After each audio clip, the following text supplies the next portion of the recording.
नमस्कार साथियों, मैं हूं विक्रम सिंह राठौड़ और आप देख रहे हैं नॉलेज वाला 06। आज हम अजीत डोभाल के बारे में पढ़ते हैं। अजीत डोभाल का जन्म 20 जनवरी 1945 को उत्तराखंड के। उसके बाद अजीत डोभाल की शुरुआती पढ़ाई जो होती है वो George Indian military school Ajmer के अंदर होती है। शुरुआती पढ़ाई वहाँ हो जाती है। उसके बाद वो आगरा यूनिवर्सिटी में इकोनॉमिक्स में एमए करते हैं 1967 में। 1967 के बाद 68 में वो आईपीएस बन जाते हैं। आईपीएस में वो केरल स्टेट को चुनते हैं और केरल स्टेट में कोट्टयम नाम के स्थान में वो ASP assistant superintendent of police में ज्वाइन करते हैं। उसके बाद 1972 के अंदर वो आईबी यानी इंटेलिजेंस ब्यूरो को ज्वाइन करते हैं और इसी वर्ष उनका विवाह भी होता है। शादी के बाद वो पाकिस्तान जाते हैं, खुफिया तरीके से पाकिस्तान जाते हैं और पाकिस्तान में वो एक नॉर्मल आदमी की तरह रहते हैं। उसके बाद वो भारतीय उच्चायोग इस्लामाबाद में 6 वर्ष तक सर्विस देते हैं। साथ ही वो 1990 में भारत आने के बाद 1990 में वो कश्मीर पहुंचते हैं। उस समय कश्मीर में मिलिटेंट का बहुत बड़ा आतंक था। उस आतंक को शांत करने के लिए उन्होंने मिलिटेंट में घुसकर खुफिया तरीके से ही मिलिटेंट में घुसकर उनसे बात की, उनसे समझाइश की और उनसे समर्पण करवाया। जब समर्पण करवाया तो 1996 के जो वहाँ के आम चुनाव थे वो संभव हो पाए। इतने इम्पोर्टेंट जो काम थे, इतना जो इसी स्किल थी, इस स्किल के कारण 1996 के आम चुनाव कश्मीर में संपन्न हो पाए।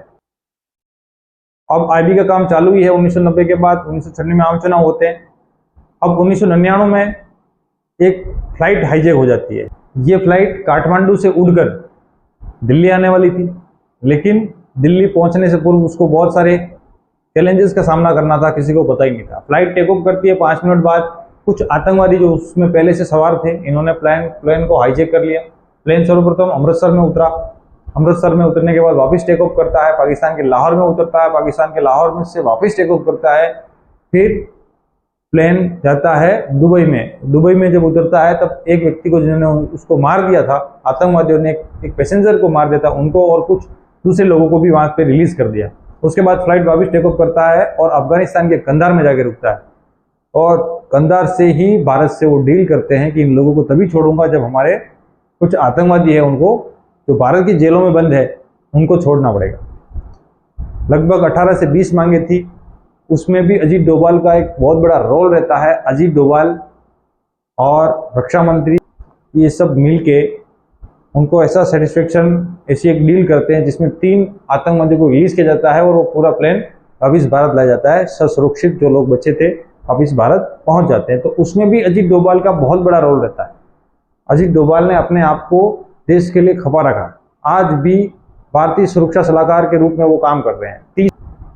30 मई 2014 से वो भारतीय सुरक्षा सलाहकार के रूप में काम कर रहे हैं, क्योंकि उनको अनुभव भी है दूसरे देशों में जाके काम करना। और उससे पहले वो इंटेलिजेंस ब्यूरो में काम करे तो ऑपरेशंस को कैसे काम करना, जो सीक्रेट ऑपरेशंस हैं उनको कैसे हैंडल करना। जैसे आपने अभी धुरंधर देखा होगा, धुरंधर मूवी जो देखी होगी फर्स्ट और सेकंड दोनों, तो उसमें बताया गया कि अजीत डोभाल का रोल किस प्रकार से था, किस तरीके से खुफिया काम किए जाते हैं। वो तो कुछ भी नहीं था, 0.1% ही था। तो वैसे कई धुरंधर उन्होंने वहां भेजे थे और उनकी निगरानी में वो वहां काम कर रहे थे, वो प्लान को एग्जीक्यूट कर रहे थे और देश के लिए बहुत बड़े ऑपरेशंस कर रहे थे। उसके बाद अजीत डोभाल को कई पुरस्कार से सम्मानित किया गया। पद्मश्री 1988 भारतीय शासन द्वारा दिया जाने वाला चौथा सर्वोच्च सम्मान। कीर्ति चक्र 2005 में दिया गया। पद्म भूषण 2016 में। राष्ट्रीय सुरक्षा पदक 2017 में। भारतीय सेना अति विशिष्ट सेवा पदक 2018 में। विशिष्ट सेवा पदक गृह मंत्रालय द्वारा 2018 में दिया गया। उसके बाद इनको प्रशंसा पत्र कहीं दिए गए हैं। पुलिस पदक दिया गया उत्तराखंड सरकार द्वारा। और अन्य अंतर्राष्ट्रीय सम्मान भी होते हैं। भाई कोई आतंकवादी को खत्म करने के लिए कोई प्लानिंग बनाता है, उसमें सहयोग करता है, तो विश्व स्तर पे भी उनको पुरस्कारित किया जाता है। अजीत डोभाल अपने आप में एक ऐसे व्यक्ति है जिन्होंने देश के लिए अपने आप को खपा दिया।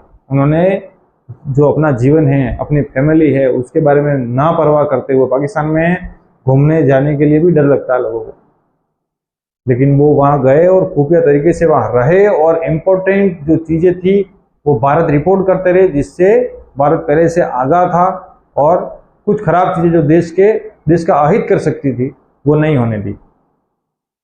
तो ऐसे ही लोगों की देश को आवश्यकता है। भारतीय सुरक्षा सलाहकार के रूप में आज भी अजीत डोभाल सेवाएं दे रहे हैं। हम चाहते हैं कि अजीत डोभाल और सेवा देते रहें, देश की सुरक्षा में वो सहयोग करते रहें। आज के लिए बस इतना ही।